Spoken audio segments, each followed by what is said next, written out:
We were holding each other tight, and I'll never forget, like, the fear that we both felt in our hearts that day. And, like... Deep breath. It's okay. You did enough, okay? Mm-hmm.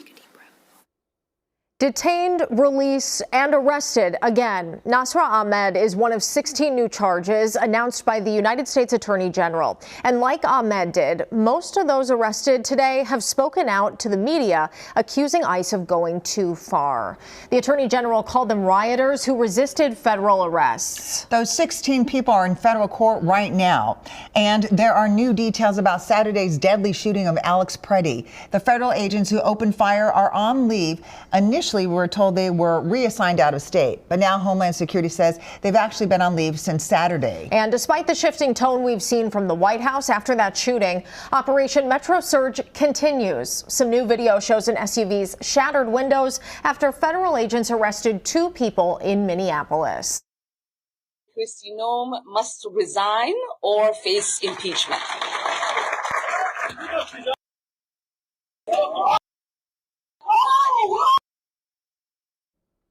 Town hall trouble. Minneapolis lawmaker Ilhan Omar suddenly sprayed with a syringe. Today we have learned what that liquid was and who did it. Caroline Cummings is in the newsroom with those details. Caroline. Well, the man accused of spraying Congresswoman Ilhan Omar yesterday is behind bars in the Hennepin County Jail on probable cause of third-degree assault. He has not been formally charged. Sources say the substance in that syringe was apple cider vinegar. The FBI is leading this investigation. Let's take a look at this video again. You see the man spray the Congresswoman with the syringe and say, "You must resign." And then Omar is ready to fight back before he's tackled to the ground and hauled away. And that's when he was later booked in jail. And here is a closer look of the syringe on the ground after that man was apprehended. This is what the Congresswoman said immediately after the attack. You know, I'm gonna go figure if I am, but I feel okay.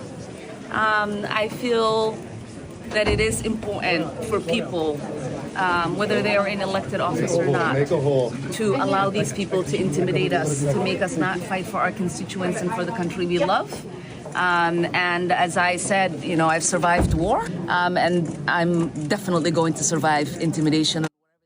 U.S. Capitol Police late yesterday reported that they investigated more threats against members of Congress, their staff, and families last year than any other year since 2020. That number soared by 58% from 2024 to 2025. WCCO is speaking right now with Congresswoman Omar, and we'll hear more about her about that attack from her. And that's all new coming up tonight at 5 o'clock, guys. All right. Thank you, Caroline.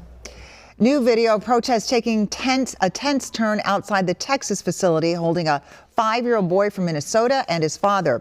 You can see one woman washing out her eyes after crowd control chemicals were deployed. Texas Democrats met with little Liam Ramos. You probably remember this picture of him. A judge ruled yesterday that he and his father could not yet be deported. Representative Joaquin Castro posted on social media after meeting Liam, demanding his release. He says he told Liam how much his family, school, and country is praying for him. This is a live look outside the facility where a crowd has gathered to protest Liam's detention.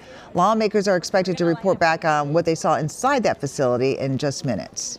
The United States Attorney General says she is, quote, on the ground in Minneapolis and announced the arrest of 16 people today. Pam Bondi posted images of those 16 people on social media late this afternoon. Many of them have previously reported ICE detained them, roughed them up, and then released them. That includes 23-year-old U.S. citizen Nasra Ahmed, who told reporters last week that she was held for 2 days. This video shows them taking her into custody in a St. Paul parking lot. On social media, Bondi said that they were arrested, quote, for allegedly assaulting federal law enforcement, people who have been resisting and impeding our federal law enforcement agents, and said we expect more arrests to come. All of the suspects appeared in federal court this afternoon. They are expected to be released soon. We do have a crew there, so we will keep you updated. A foreign nation is sounding the alarm over what it calls the attempted attack of its consulate in Minneapolis by ICE agents. An employee at the Ecuadorian consulate in northeast Minneapolis shot this video. In it, she confronts what they say is an ICE agent attempting to get in the door. Shortly after the incident, the consulate activated emergency protocols. Ecuador's Ministry of Foreign Affairs said it, quote, immediately presented a note of protest to the Embassy of the United States in Ecuador to ensure that acts of this nature are not repeated. University of St. Thomas law professor Rachel Moran says ICE cannot legally enter a consulate.